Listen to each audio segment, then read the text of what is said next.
Sir బాధపడకండి sir. ఇప్పుడు యాక్చువల్గా మీ లోన్ ఏమైనా క్లియర్ అయిందా అవ్వలేదా? లేదు మేడం, వాళ్ళు ఈ రోజు వచ్చిపోయినారు. మా అన్నం కూడా తింటాను, చగించలేదు మేడం. అదే మళ్ళీ నేను కూడా ఒక 5 లక్షలు దాకా పెట్టుబడి పెట్టినా మేడం. అన్ని తినేసింది అర్థంగా. అదేలేండి. ఇప్పుడు ఎంతమంది నేను చేస్తుందో భయం చేస్తా ఉన్నా మేడం. నా బిడ్డను కూడా ఏం చేస్తానని భయం వేస్తుంది నాకు. బాబు గారు ధైర్యంగా ఉండాలండి. మీరు ఏడిస్తే ఎట్లా చెప్పండి? ఇప్పుడు మీకు ఏం కావాలి, ఎట్లాంటి పరిష్కారం కావాలి మేడం దగ్గర నుంచి? ఒక్క నిమిషం బాబు గారు, మీరు లైన్ లో ఉండండి, నేను మళ్ళీ మాట్లాడతాను మీతో. సరేమ్మా. చూడండి, ఇతను ఒక నిజంగా ఒక బాధిత తండ్రి. మనం మాట్లాడాలంటే పిల్లల్ని కూలినాలి చేసుకుంటూ కష్టపడి సంపాదించి రూపాయి పోగేసి, అంటే రక్తం పిండి రూపాయి పోగేసి పిల్లల్ని TCS లో జాబ్ రావడం అంటే మామూలు విషయం కాదు. అంత ఫైనాన్షియల్ ఇదిలో పిల్లల్ని చదివించి అక్కడ జాబ్ కొట్టేలాగా పిల్లోడిని ఇది చేశాడు అంటే, చెట్టుకి నీళ్లు పోసుకొని పెంచుకుంటూ వస్తే కరెక్ట్గా నేడ ఇవ్వాల్సిన టైంకి అక్రమ సంబంధమో ఇంకొకటి ట్రాప్లో, సోషల్ మీడియా ట్రాప్లో జీవితం సర్వనాశనం చేసుకుంటున్న వ్యక్తి. ఆ అమ్మాయికి అవసరం, ఈయన కాకపోతే ఇంకొకడు ఎవడొకడు తగులుతాడు. ఎందుకంటే ఆవిడ సోషల్ మీడియాలో కూర్చొని చేస్తున్న పనే ఆ పని. 2 పిల్లలు పెట్టుకొని ఉంది, ఇల్లు గడవాలి, ఉన్న అందంతో ఏదో ట్రాప్ చేస్తూ ఉండుండొచ్చు. వీళ్ళు ఏమనుకుంటారంటే ఫస్ట్ పరిచయం ఉన్నప్పుడు చిన్న అమ్మాయి అనుకుంటాడు. ఏ ఫోటో పెట్టిందో, ఏ వయసులో ఫోటో పెట్టిందో అక్కడ. ఈయనకున్న ఖాళీకి ఇప్పుడు సాఫ్ట్వేర్ జాబ్స్ ఇవన్నీ ఎట్లా ఉంటాయంటే టెన్షన్స్ ఎక్కువ ఉంటాయి. మనకేదో కనిపిస్తూ ఉంటుంది కానీ అబ్బా వాళ్ళకి ఇన్ని ల్యాక్స్ ఆఫ్ శాలరీ వస్తున్నాయి, వీళ్ళకి ఎప్పుడు పార్టీలు ఉంటాయి, ఇవి అవి అనుకుంటాం. కానీ అంత వర్క్ ప్రెషర్ కూడా ఉంటుంది. ఎవడు ₹1 ఊరికే ఇవ్వరు ఏ ఎంప్లాయీకి కూడా. ఆ టెన్షన్స్ ఉన్నప్పుడు ఎట్లా ఉంటుందంటే ఉన్నంతలో ఏదో ఒక రిలాక్సేషన్. ఆ రిలాక్సేషన్స్కి చాలా దిగజారుతున్న కల్చర్లోకి మనం వెళుతున్నాం. ఓకే, అవి వాళ్ళ ఇష్టం, వాళ్ళ పర్సనల్, ఇంట్లో వాళ్ళు యాక్సెప్ట్ చేస్తున్నారు. డబ్బే ఇప్పుడు ఇంపార్టెంట్ అయిపోతుంది కాబట్టి వాటితో పాటు కొంచెం క్యారెక్టర్తో వెళ్దాము అని అనుకుంటే కుదరట్ల. సో ఆ పొజిషన్లో ఉన్నప్పుడు అందరూ పబ్లిక్ వీటి పెట్టుకెళ్ళి రిలాక్స్ అవుతున్నప్పుడు ఇట్లా వెళ్ళని వ్యక్తులు ఎట్లా ఉంటుందంటే ఇక ఎట్లా సోషల్ మీడియాలో పడడం. ఈ సోషల్ మీడియాలో పడినప్పుడు మంచి అమ్మాయి, వీళ్ళ అదృష్టం బాగుండి ఓ మంచి అమ్మాయి దొరుకుంటే ఓకే, ఓ సంబంధం వచ్చింది అనుకునేవాళ్ళం. ఎందుకంటే సంబంధాలన్నా ఇప్పుడు మ్యారేజ్ బ్యూరోల ద్వారానే తెచ్చుకోవాల్సి వస్తుంది. అదేదో పరిచయం ఉంది, వీళ్ళిద్దరి మధ్య ఒక ర్యాపో నడిచింది, వీళ్ళిద్దరు ఎక్కడో కలిశారు, ఒక మంచి సంబంధం. దానికి కూడా వీళ్ళు యాక్సెప్ట్ చేశారు. ఏదో ఒక అబ్బాయికి నచ్చింది చేసేద్దాం, పెద్ద అబ్బాయికి మనం చూసిన సంబంధం చేసేద్దాం, ఎందుకంటే వాళ్ళు మంచోళ్ళు. వాళ్ళు ఆల్రెడీ అంటున్నారు ఈ ప్రాబ్లం ఏదైనా ఉంటే సాల్వ్ చేసుకోండి, మీ పెద్ద అబ్బాయికి అయితే మేము ఇస్తాం సంబంధం అని వాళ్ళు రెడీగా ఉన్నారు. ఇతను ఆ సంబంధానికి వచ్చినాక ఒక సెకండ్ రియలైజ్ అయ్యాడు, అరే అమ్మ నాన్న ఒక మంచి సంబంధం చూశారు, వాళ్ళకున్న మిగతా 2 పిల్లలు బాగున్నారు, ఇప్పుడు అరేంజ్డ్ మ్యారేజ్ ఎందుకు చేస్తారు అంటే తల్లిదండ్రులు ఒకటి బ్యాక్గ్రౌండ్ అన్ని మ్యాక్సిమం చూసుకుంటారు. మనకంటే కొంచెం తక్కువ ఉన్న అమ్మాయిని ఎందుకు తెస్తారంటే వీళ్ళని బాగా చూసుకుంటుంది, సర్దుకొని ఉంటుంది, నువ్వెంత అనకుండా అనే దాంతో వీళ్ళు పద్ధతిగా ఆలోచించి ఒక సంబంధం తీసుకొని వచ్చారు. అది చూసినప్పుడు అబ్బాయి ఒక సెకండ్ రియలైజ్ అయ్యాడు. ఆ రియలైజ్ అయినప్పుడు ఆ అమ్మాయికి అది లాస్ అవుతుంది కదా. ఇక అమ్మాయి ఏం చేసింది, ఇంక వెంటనే అంటే వీళ్ళకున్న సోషల్ మీడియా పరిచయానికి ఎక్కడో కలిసే ఉంటారు, ఏదో డైరెక్ట్గా వీళ్ళిద్దరు కలవడం కాదు కదా. ముందు నుంచే పరిచయం 2 years నుంచి ఉందంటున్నారు. ఎక్కడో కొంత ఎంతలాగా మాట్లాడుకుంటారంటే వన్స్ ఒకసారి నైట్ కాల్స్ స్టార్ట్ అయినాయి అంటే వాటికి అంతే ఉండదు. అదే డే టైం మీకు అంత రొమాంటిక్ మాటలు రాకపోవచ్చు, కానీ నైట్ కాల్స్ ఎవరికన్నా కానీ డేంజరే. అసలు 9 తర్వాత కాల్స్ ఎంటర్టైన్ చేయకూడదు. ఓన్లీ ప్రొఫెషనల్కి సంబంధించినవో వర్క్కి సంబంధించినవో తప్ప. ఈ టీనేజ్ పిల్లలు కానీ ఇట్లా జాబ్స్ చేసుకునే వాళ్ళు కానీ ట్రాప్లో పడుతున్నారండి. యాక్చువల్గా మనం చాలా కేసులు న్యూస్ పేపర్స్లో రాకపోవచ్చు, కానీ కేసుల పరంగా చూస్తే అమ్మాయిలు కానీ అబ్బాయిలు కానీ అట్లా అమ్మాయిలదే ఎక్కువ కనిపిస్తుంటుంది మనకి. ఎందుకంటే వేరే కంట్రీస్ వాళ్ళు పరిచయాలు పెట్టుకొని వాళ్ళ దగ్గర మాకు ఇదండి అదండి అని అమౌంట్లు వేయించుకోవడాలు, ఏదో వంక పెట్టి రొమాంటిక్గా మాట్లాడి తీరా చూస్తే వాళ్ళు ఎవరో ముసలోళ్ళు అయి ఉంటారు. మాకు తెలిసే ఒక కేసు అండి, ఆవిడ ఆల్రెడీ 60-70 years అంటే 50 to 60 years ఉండే ఆవిడ ఒక వాళ్ళ దగ్గర ఉండే ఒక అమ్మాయి ఫోటో పెట్టేసి దగ్గర ఒక 50 lakhs వసూలు చేసింది. అరే బాబు నువ్వు అంత డబ్బు ఎట్లా ఇచ్చావరంటే నమ్మానండి. ఎక్కడ నమ్ముతావు, 3 lakhs దగ్గర స్టార్ట్ అయింది, 5, 8, 10 ఇలా వెళ్తూనే ఉంది. రండి ఒకసారి ఇండియా రండి కలుద్దాం అనటం, మా అమ్మకి హెల్త్ బాగాలేదు, తీరా అమ్మ అనే క్యారెక్టర్ మళ్ళీ ఈవిడే అమ్మ క్యారెక్టర్లో మాట్లాడుతుంది. మామూలుగా ఆన్ స్క్రీన్ రాకుండా యూత్ లుక్ తోటి మాట్లాడుకుంటూ వెళ్ళి అది తెలిసి వాడు గుండె పగిలినంత పని అయింది. అవి కేసులు వేసుకుంటూ వచ్చాడు. కొంచెం వాళ్ళ మీద మనకి న్యూస్ పేపర్లో వచ్చిన కేసు అదే ఒక రకంగా. సో కానీ వాళ్ళ మీద ఏం యాక్షన్ తీసుకుంటాం, ఆల్రెడీ చీటింగ్, ఈ కేసు ఫైట్ చేయడం కోసం అమెరికా నుంచి వచ్చి ఇది అవ్వలేడు. అలా ఇప్పుడు ఈ అబ్బాయి ట్రాప్ అయినట్టే రెక్క ఒక రకంగా. అయినా పోనీ రియలైజ్ అవుతున్నాడా, చూసినాక రియలైజ్ అయిపోవాలి. మంచి అమ్మాయి యూత్ అనుకున్నాను, పెళ్లి చేసుకుందామనే కదా ఒక అమ్మాయితో పరిచయం, లేదా ఫిజికల్ రిలేషన్లు పెట్టుకుందామని. అలా రిలేషన్ పెట్టుకున్నామా వదిలేసామా, ఎందుకంటే ఆవిడే ఇష్టపడి వచ్చింది. లేదు అమ్మాయిని పెళ్లి చేసుకుందాం అనుకున్నామా, అమ్మాయిని చూసినాక అమ్మాయి బ్యాక్గ్రౌండ్ ఏంటి, ఎలా ఉంటుంది, నా తల్లిదండ్రులను బాగా చూసుకుంటుందా లేదా, ఇవైతే రియలైజ్ అవ్వాలిగా. ఎందుకంటే వాళ్ళ నాన్నని చూస్తే ఆయనకి మాట్లాడుతుంటేనే తెలుస్తుంది ఆయన ప్యూర్గా మాట్లాడుతున్నారు, హానెస్టీగా ఉంది ఆయన మాట్లాడేది, ఎక్కడ క్రియేట్ చేసి ఒక డైలాగ్ మాట్లాడలా. సో అది ఆయన బాధ, మనకి ఎక్స్ప్రెస్ చేసింది ఆయన బాధ. అరే 2 కొడుకులు నేను ఎంత పోషిస్తే ఒక కొడుకు జీవితం ఇలా అయిపోయిందండి, నా కొడుకు ఏమైపోతాడు, ఇప్పుడు ఈయన కష్టం కూడా ఆయనకి కష్టం అనిపించట్లా, ఆయనకి యాక్సిడెంట్ అయ్యింది, అప్పులు ఉన్నాయి, ఎదురు అతను అప్పులు చేసేసి బ్యాంక్ వాళ్ళు వచ్చి పరువు తీస్తున్నారు, అయినా అతను మాట్లాడుతుంది ఏంటంటే నా కొడుకుని ఏం చేస్తుందోనండి, నా కొడుకు నాకు జాగ్రత్తగా వస్తే చాలు. అది ఆ తండ్రి ప్రేమ కనీసం మేబీ అలా డిప్రెషన్స్లోకి అట్లా వెళ్ళిపోయిన వాళ్ళకి అర్థం కాకపోవచ్చు, కానీ రియల్గా కరెక్ట్గా ఉన్న వ్యక్తులు 1-10 సార్లు ఆలోచించండి. మీరు ఇట్లా అక్రమ సంబంధాలు పెట్టుకోనో లేకపోతే పనికి మాల అమ్మాయిలు వెనకాల పోయి అప్పులు పాలైపోతేనే తండ్రి ఆవేదన ఎలా ఉంటుంది. సో ఇక్కడ ఈ కేసు విషయానికి వచ్చేటప్పటికండి, ఆ అమ్మాయి నిజంగా ఇప్పుడు మనం నమ్మకపోవచ్చు, వాళ్ళకుండే నమ్మకాలు వాళ్ళకున్నాయి. లవ్ అంత పిచ్చిగా ఉంటుందా? లవ్ ఎప్పుడు ప్యూర్గా ఉంటుంది. ఆ లవ్ చేసిన వ్యక్తితో పాటు కుటుంబం, తల్లిదండ్రులు, సమాజం ఇవన్నీ కన్సిడర్ చేస్తేనే అది ప్యూర్ లవ్, పర్ఫెక్ట్ లవ్ అవుతుంది. ఇక్కడ ఒక పెళ్ళైపోయి ఇద్దరు పిల్లలు ఉన్న అమ్మాయిని యాక్సెప్ట్ చేయాలి అంటే తల్లిదండ్రులకి ఇంపార్టెన్స్ ఇవ్వాలిగా. అసలు ఆవిడని యాక్సెప్ట్ చేయడానికి తల్లిదండ్రులు నువ్వు ఒప్పించుకున్నప్పుడు నీది కరెక్ట్ లవ్ అవుతుంది. ఎందుకు ఇది మత్తు మందు పెట్టారు అని ఆయన అంటున్నప్పుడు మనం నోరు మూసుకుంటున్నాం ఎందుకు అంటే, ఉందా లేదా అని నేనేం దాని మీద కామెంట్ చేయట్లా. తరువాత జరిగే యాక్ట్ దీన్ని నిజమా కాదా అనేది ప్రూవ్ చేసేలాగా ఉంటుంది.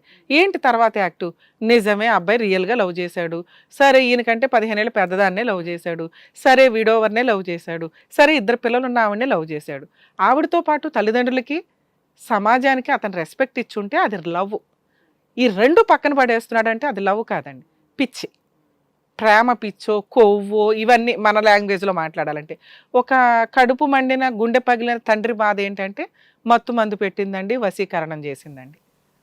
సో ఈ ప్రాసెస్ వచ్చినప్పుడు ఆ వ్యక్తి ఓకే ఈ అమ్మాయి మంచిది నాన్న, క్యారెక్టర్ మంచిది, వయసే పెద్దది, పర్వాలేదు, నేను మీరు ఒప్పుకునే వరకు వెయిట్ చేస్తాను, అన్న పెళ్ళి అయిపోనివ్వండి గౌరవంగా, అలాగే ఏ అప్పులు చేయకుండా ఈ సంపాదిస్తుంది. అసలు నాన్న అప్పు తీర్చాలి కదా ఈ పాటికి, ఆయన చదువు కోసం నాన్న అప్పు చేశాడు, ఈ లోపు ఈ కష్టాలతో పాటు నాన్నకి యాక్సిడెంట్ అయ్యింది, అక్కడ ఖర్చు అవుతుంది, నెక్స్ట్ అన్న కుటుంబం మీద ఈ ఎఫెక్ట్ పడుతుంది. ఇవి సీక్రెట్గా ఉంచుకొని ఈ అన్ని బాధ్యతలు నిర్వహించుకుంటూ వీళ్ళకి ఒక ఇల్లు ఏదో ప్రాపర్టీ, ఎందుకంటే అవి వచ్చిన అమ్మాయి రేపొద్దుట ఎలా యాక్సెప్ట్ చేస్తుందో తెలియదు, కొత్త కోడలు ఎలా చూస్తుందో తెలియదు, నాన్న వాళ్ళు నన్ను ఇంత పోషించారు కాబట్టి వీళ్ళని నేను మంచి పొజిషన్లో ఉంచాలి అనుకొని ఇతను కరెక్ట్గా డెసిషన్ తీసుకొని వీళ్ళకి ఏదైనా అన్నీ సెట్ చేస్తే, ఆ అబ్బాయి రియల్గా ఒక అమ్మాయిని లవ్ చేశాడమ్మా, అబ్బాయి ఇన్ని చేసినప్పుడు మేము ఇది యాక్సెప్ట్ చేయడానికి ఏముంది, పోన్లే ఒక అమ్మాయికి జీవితం ఇచ్చిన వాళ్ళం అవుతాం అనుకునేవాళ్ళు. ఎందుకంటే ఆయన అంత మంచోడు, మనకు అర్థమవుతున్న దాని ప్రకారం.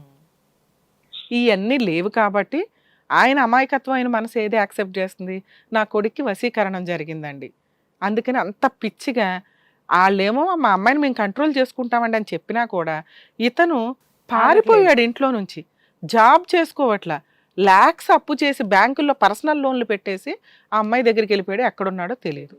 ఎత్తుక్కోవాలి ఇన్ని, బ్యాంకు వాళ్ళు ఎత్తుక్కొస్తారు, ఎందుకంటే కొంత వర్క్ చేస్తున్నాడు, మధ్య మధ్యలో డబ్బు కావాలిగా, గాలి తిరుగులు తిరగాలన్నా ఆ అమౌంట్ కోసం అతను ఏదో జాబ్ చేస్తున్నాడు. పట్టుకోవడం చాలా ఈజీయే, బ్రెయిన్ మార్చడం ఎవడి వల్ల? జాబ్ తిండి కావాలి కాబట్టి అమ్మాయి ఎంటర్టైన్ అవ్వాలి అంటే డబ్బు కావాలి కాబట్టి జాబ్ చేస్తున్నాడు, తల్లిదండ్రుల అవసరం వాళ్ళు పోయినా పర్లేదు అతని దృష్టిలో, అంత హీనంగా ఆలోచిస్తున్నాడు అతను.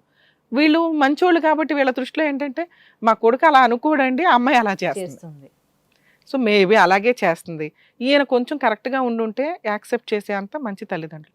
మరి ఇప్పుడు వీళ్ళు ఏం చేయాలి? వీళ్ళకున్న హక్కులేంటి, బాధ్యతలేంటి? కొడుకును కాపాడుకోవాలి, ఫైనాన్షియల్ క్రైసిస్ చాలా సివియర్గా ఉంది, ఆ అప్పు ఎవరు తీర్చాలి, ఎలా తీర్చాలి? ఇవి ముందున్న పెద్ద సమస్యలు ఆయనకి. పరువు పోతుంది, బ్యాంక్ వాళ్ళు ఇంటికి వచ్చి కూర్చున్నారు అక్కడ, మేము తెచ్చుకుంటాం మేము చేసుకుంటాం అంటున్నారు వాళ్ళు. మేడం యాక్చువల్గా ఈ పర్సనల్ లోన్స్ బ్యాంక్స్లో ఎట్లా ఉంటాయంటే వీళ్ళ శాలరీస్ చూసి లోన్లు ఇచ్చేస్తూ ఉంటారు. ఒకవేళ వాళ్ళు పే చేయకపోతే వాళ్ళ కొడుక్కి ఆస్తులు ఉంటే ఎవరు తీసుకుంటారు? తల్లిదండ్రులు, భార్య పిల్లలు. భార్య పిల్లలు పెళ్ళి అవ్వలేదు కాబట్టి వాళ్ళు లేరు, అప్పుడు అతనుకున్న ఆప్షన్ ఏంటి? తల్లిదండ్రులు ఏమైనా ఆస్తులు ఉన్నాయా అని బ్యాంక్ వాళ్ళు వచ్చి ఎంక్వైరీ చేసుకుని అవి అటాచ్ చేసుకోవడానికి చూస్తారు. సో ఒకవేళ అట్లాంటి సీన్ ఏమీ లేకపోతే వ్యక్తిని తీసుకెళ్ళి జైల్లో వేస్తారు. అప్పుడు ఇలా రిలేటివ్స్ కానీ ఎవరన్నా ఉంటే ఆ అమౌంట్ క్లియర్ చేయడం కోసమని ఎక్కడో అప్పులు చేసి క్లియర్ చేయడం అనేది జరుగుతుంటుంది. అతను టీసీఎస్ జాబ్ అంటే కొంచెం కరెక్ట్గా లైన్లోకి వస్తే కనుక లోన్ క్లియర్ చేసుకోవడం కూడా ఈజీ అవుతుంది. కానీ అతను ప్రజెంట్ మైకంలో ఉన్నాడు, మత్తులో తిరుగుతున్నాడు. ఇలాంటి వ్యక్తి ఆ బ్యాంక్ వాళ్ళ చేతిలో ఉండడం బెటర్ ఆప్షన్. ఎందుకంటే తల్లి తండ్రి మీటింగ్కి వెళ్ళారు, పెద్ద మనుషులు పంచాయతీ పెట్టారు, నాకు ఆ అమ్మాయికి సంబంధం లేదని ఆ అమ్మాయి చేత రాయించారు, అతనికి సంబంధం లేదని ఇతను ఒప్పుకున్నాడు. ఇంటికి వచ్చి 10 రోజులు ఉండలే, ఆ మాయలో అట్లా పడిపోయి వెళ్ళిపోతున్నాడు, ఆ మత్తులో, ఆ మైకంలో. అలా వెళుతున్న వ్యక్తిని వీళ్ళు కనుక కంట్రోల్ చేసి నాన్న నువ్వు కౌన్సిలింగ్కి రా, నువ్వు ట్రీట్మెంట్కి రా అని అంటే వీళ్ళని ఏదైనా చేస్తాడో అతను ఏదైనా చేసుకుంటాడు డిప్రెషన్లో. ఎందుకంటే అమ్మాయిలు వదిలి ఉండలేని పరిస్థితి కదా అతను. సో ఇక్కడ అది కుదరదు. అతన్ని ఫోర్స్ఫుల్గా తీసుకెళ్ళి మనం కౌన్సిలింగ్ ఇవ్వలేం. అతను జాబ్ చేసుకుంటున్నాడు కదా, పోనీ సైకిక్ బిహేవియర్లో ఉంటే ట్రీట్మెంట్కి తీసుకెళ్ళవచ్చు. సో అతను జాబ్ చేసుకుంటున్నాడు, అన్నీ తెలుసుని, ఇదొక్కటే అతనికి రియలైజ్ అవ్వట్ల. సో ఫోర్స్ఫుల్గా తీసుకెళ్ళి మనం ట్రీట్మెంట్లు ఇప్పించేదంత ఉంటుందా అంటే ఉండదు. 2 బ్యాంకులు. సో మనం తీసుకెళ్ళలేనప్పుడు బ్యాంకు వాళ్ళు ఏమంటున్నారు, మా అప్పు కట్టడానికి మేము తీసుకెళ్తాం. మరి తీసుకెళ్ళి కొట్టేస్తారా పోలీసులు, లోపల తీసుకెళ్ళి ఏమైనా చేసేస్తారంటే ఏమీ చేయరండి.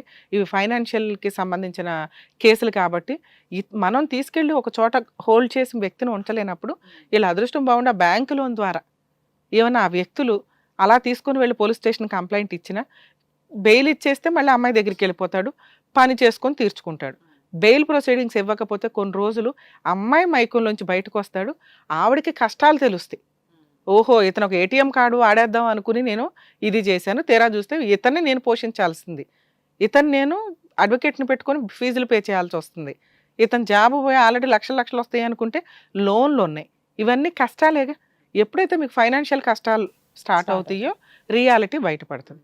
ఇక్కడ ఆ రియాలిటీ బయటపడి ఆవిడ అతన్ని వదిలేయడానికి ఒకవేళ ఈయన అనుకున్న భాషలో మనం మాట్లాడాలంటే అతను వదలడు.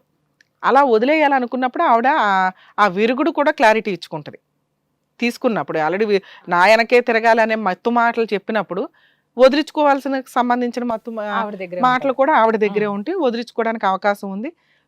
బ్యాంక్ వాళ్ళు అలా తీసుకెళ్లడం వల్ల, బ్యాంక్ వాళ్ళు ఆ వ్యక్తిని అలా తీసుకెళ్లడం వల్ల రియాలిటీ బయటపడుతుంది. ఆ అమ్మాయి వదిలేయడానికి అవకాశం ఉంది, బ్యాంక్ అప్పు కూడా క్లియర్ అవుతుంది. అది పనిష్మెంట్ రూపంలోన ఫైనాన్షియల్గా అతనే క్లియర్ చేసుకుంటాడా అనేది ఆలోచిస్తే వీళ్ళ కష్టాలు, వీళ్ళ బ్యాంక్ లోన్స్ వీళ్ళే క్లియర్ చేసుకోవాలి, కొడుకు రియలైజ్ అయ్యి కడితే తప్ప. 2 ఆరోగ్యం. ఈయన కొంచెం ఈ టెన్షన్స్ ఆపుకొని, ఇక్కడ ఉన్నది మగపిల్లోడు, ఇవాళ కాకపోతే రేపైనా వస్తాడు, రావాలి, వేరే ఆప్షన్ లేదు. కానీ ఈయన భయం ఏదైతే ఉందో దానికోసం ఒక పోలీస్ స్టేషన్ కంప్లైంట్ అయితే ఇవ్వాలి. ఎందుకంటే వదిలించుకోవడం కుదరినప్పుడు అవి ఎంత దూరం వెళ్తాయో మనకు తెలియదు. సో బాబు గారితో మాట్లాడదాం. సో బాబు గారు వినండి మేడం చెప్తారు. సార్ యాక్చువల్గా ఇప్పుడు మీ కేసు అంతా మాట్లాడింది మీరు విన్నారు, మీకు ఇప్పుడు అర్థమై ఉంటుంది ఏం చేస్తే బెటరు అని. బ్యాంకు వాళ్ళని మీరు ఆపలేరు, ఆ డబ్బులు మీరు కట్టొద్దు. మీ అబ్బాయి ఎక్కడున్నా వాళ్ళని తీసుకొచ్చుకొని అతనికి కౌన్సిలింగే ఇస్తారో, లేదా మీ అబ్బాయి నిజంగా కాన్సన్ట్రేషన్లో ఉంటే ఆ బాకీ అతనే తీర్చుకుంటాడు, మీకు ఆ బాకీకి ఎటువంటి సంబంధం లేదు, మీరు టెన్షన్ తీసుకోకండి. మరి మా అబ్బాయిని జైల్లో వేసేస్తారా మేడం అంటే, ఇంటికి తీసుకొచ్చి మనం హోల్డ్ చేయలేనప్పుడు అతన్ని జైలుకి వెళ్ళినా పర్వాలా. ఎందుకంటే అక్కడ ఆ ఖర్చులు గట్రాలు ఏవైతే ఉన్నాయో ఆ అమ్మాయి తీసుకొని ఇవ్వండి. ఆ అమ్మాయి ఆ రిస్క్ తీసుకుంటే, ఇతను ఏదో ఏటీఎం కార్డు లాగా వాడేద్దాం అనుకుంది కదా, లక్షల ఖర్చు పెట్టి బెయిల్ తేవాలి అని తెలిసిన రోజు ఆవిడే వదిలేసి వెళ్ళిపోతుంది. 2 మీ అబ్బాయి రియలైజ్ అవుతాడు, నా గురించి పట్టించుకుంటున్న వ్యక్తులు ఎవరు. అప్పుడు ట్రీట్మెంట్కి వస్తాడు. మీరు అన్నట్టు మంచి సైకాలజిస్ట్ని కలిసి మీరు ట్రీట్మెంట్ ఇప్పిద్దురండి. మా దృష్టిలో అది సైకలాజికల్ డిప్రెషను ప్రాబ్లము, మీ దృష్టిలో అది వశీకరణం. ఆ 2 కూడా క్లియర్ అవుతాయి. ఏంటంటే ఉద్యోగంకి ఏదైనా ప్రాబ్లం అని భయపడుతున్నా మేడం. సార్ ఉద్యోగానికి ఎటువంటి ప్రాబ్లమ్ అవ్వదండి. ఎందుకంటే ఒక 1 మంత్ లీవ్ తీసుకుంటాడు. ఇలాంటి కేసుల్లో ఇప్పుడు మీ కేసే కాదండి, లవ్ చేశాడు, నిజంగా ఆ అమ్మాయి క్యారెక్టర్ నచ్చలేదు, వదిలేశాడు, రేప్ కేసులు పెట్టేస్తున్నారు ఈ మధ్య. అలాంటి టైంలో ఒక 15 days జైల్లో ఉండాల్సి వస్తుంది. అలా ఉన్నప్పుడు ఇలాంటి ప్రైవేట్ కంపెనీలు వీటిలో ఏం చేస్తారంటే వీళ్ళు ఒక 1 month అట్లా లీవ్ శాంక్షన్ చేస్తారండి. మీరు టెన్షన్ పడొద్దు. మీది అలాంటి కేసు కాదు, ఫైనాన్షియల్ కేసు. బ్యాంక్ వాళ్ళు అరెస్ట్ చేసి జైలుకి పంపించడం, ఒక్క నిమిషం సార్, బ్యాంక్ వాళ్ళు అరెస్ట్ చేసి జైలుకి పంపించడం వల్ల వాళ్ళ డబ్బులు వాళ్ళకి రావు. కాబట్టి వాళ్ళు ఏం చేస్తారంటే అరెస్ట్ చేయడం అంటే అతను ఎక్కడున్నాడో పట్టుకొని పోలీస్ స్టేషన్లో కూర్చోబెట్టుకుంటారు.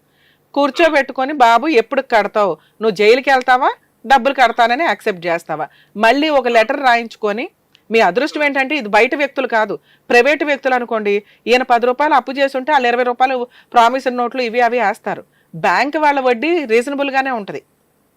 వాళ్ళు reasonable గా అతను యాక్సెప్ట్ చేస్తే ఆ అమౌంట్ గట్టిగా ఒక 3 నెలలు 4 నెలల శాలరీ, నెక్స్ట్ ఆ డ్యూ ఏదైతే ఉందో అది క్లియర్ చేసి మిగతాది మళ్ళీ ఇన్స్టాల్మెంట్లో కట్టుకోవడానికి కూడా అవకాశం ఇస్తారు. మనిషిని దొరకనివ్వండి, అది వాళ్ళ ద్వారా జరగనివ్వండి. మీరు ఇప్పుడు అరే బ్యాంక్ వాళ్ళు వచ్చారా రా మనం మాట్లాడుకుందాం అంటే రాడు. బ్యాంక్ వాళ్ళతో నేను చూసుకుంటాలే నాకు తెలుసులే అంటాడు. మీరు ఏ మంచి పని చేసినా దానికి వాల్యూ ఉండదు. ఆ అమ్మాయికి కూడా ఆ టెన్షన్ ఇదవనివ్వండి. ఒక తండ్రిగా మీరు టెన్షన్ పడుతున్నారు, వాళ్ళకు కూడా పడినివ్వండి ఆ టెన్షన్. ఇది మీరు అనుకునే అంత సీరియస్ కేసు కాదు. మీ అబ్బాయి ఇన్స్టాల్మెంట్లు డ్యూ క్లియర్ చేసుకుంటాడు, రిమైనింగ్ ఇన్స్టాల్మెంట్లో కట్టుకుంటాడు. దీంట్లో పెద్దగా అరెస్టులు ఉండవు, కానీ వాళ్ళని టెన్షన్ పడినివ్వండి అంటున్నా. పసిబిడ్డ అయితే ఇబ్బంది లేదు మేడం, నేను ఉద్యోగం ఒప్పుకున్నాను, ఏ కులం అయితే అన్ని కూడా వదిలిపెట్టుకున్నాం కదా, నాకంటే ఇప్పుడు వాళ్ళు సార్ మీరు ఈ కేసులో నేను ఇస్తున్న బెస్ట్ సజెషన్, మీ అబ్బాయి కోసం ఈ పెళ్లి మీరు చేయాల్సిన అవసరం లేదు. ఆ అమ్మాయి నిజం కాదు.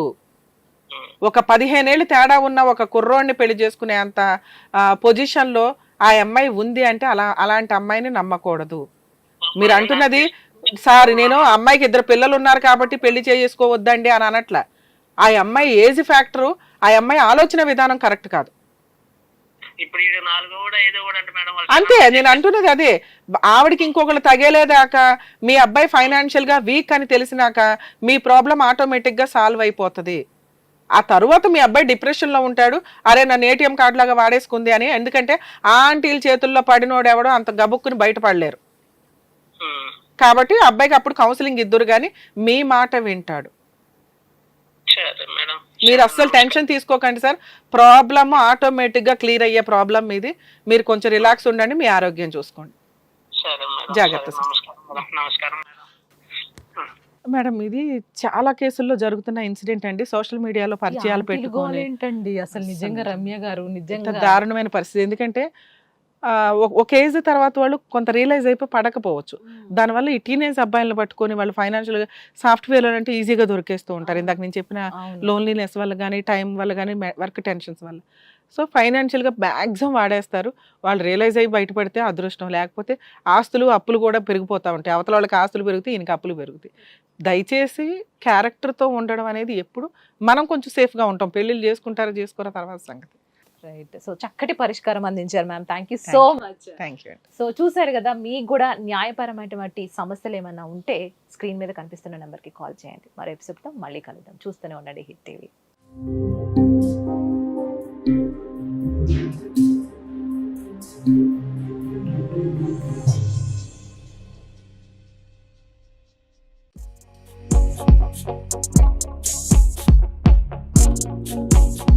Thank you.